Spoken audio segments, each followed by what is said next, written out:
time, I'll be taking a brief look, very brief look, at the Spider-Man that comes with the Spider-Man Fearsome Foes set.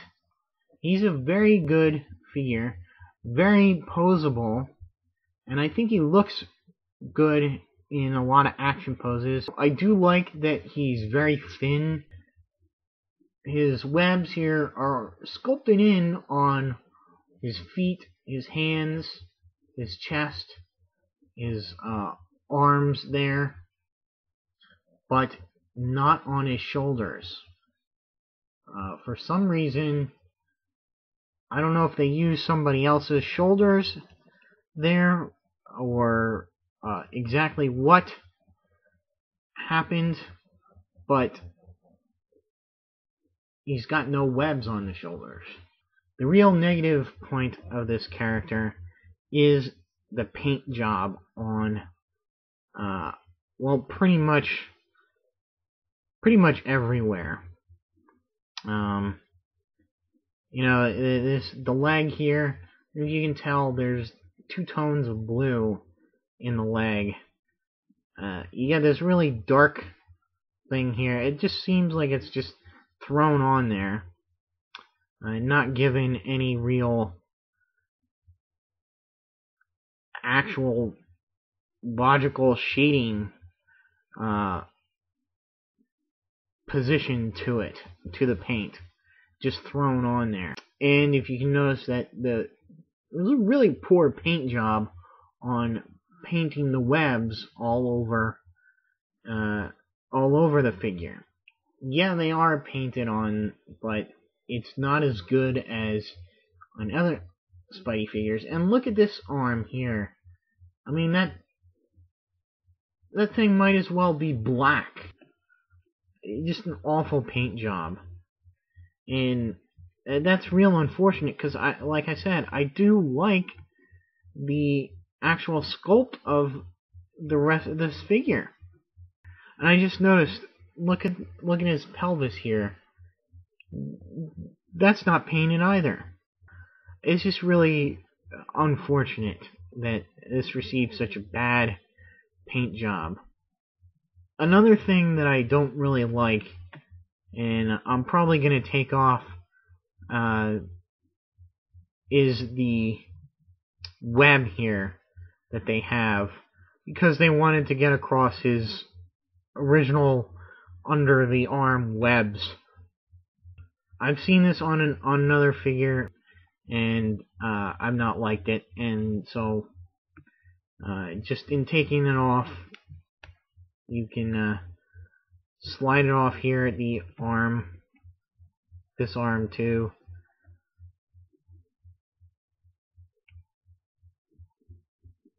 Slip it off his head, and then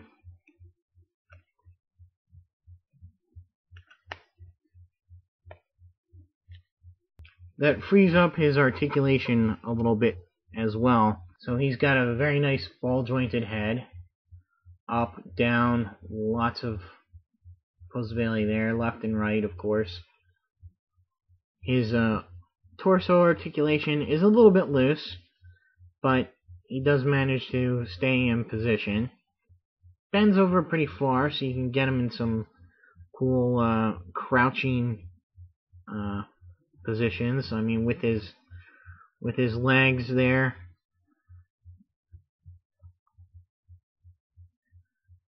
His arms go all the way around, freed of the webs. He rotates at the bicep. Has a double jointed elbow. Rotates at the upper arm. Although I think they could have moved that down to his wrist, so as not to break up the sculpt of the figure. He's got hands that bend. All his fingers are individually articulated. So, of course, being Spider-Man, you can do the web shooting pose. He's also got this cool little shoulder articulation that I have not seen in any other figure. And it's a rotation here. Allows you to go forward a little bit more. And so that is pretty neat. It only moves that one way. You can't force it back any further. That's on both arms. And it moves pretty far, as you can see, like that. So you can have him like that. Maybe he's holding on to his web, swinging. His hands don't really make like a grip hand position. They only do splayed out or his web shooting pose. And he's got waist articulation. Again, that's quite loose. These are a great hip articulation. I mean, you move it forward, it goes forward. You move it back, it goes back. It just goes out to the side and back in. Wonderful. You don't have to play around and manipulate, this and then go and then and then with like the way a lot of the newer Marvel Legends are. It's just very, very quick and easy. Of course, he's got double jointed knees. Rotates at the boot there. Bends at the ankle. He's got a little bit of ankle pivot there. Not much, but some helps. And he's got toe articulation. And he can move his toes forward and back, not just into the neutral stance. So, that's pretty cool. Again, if not for the sort of unsculpted or missculpted shoulders here, and the really bad paint job of the overall figure, with the exception of the head. The head, I think, is the only part of the figure that received a good paint job.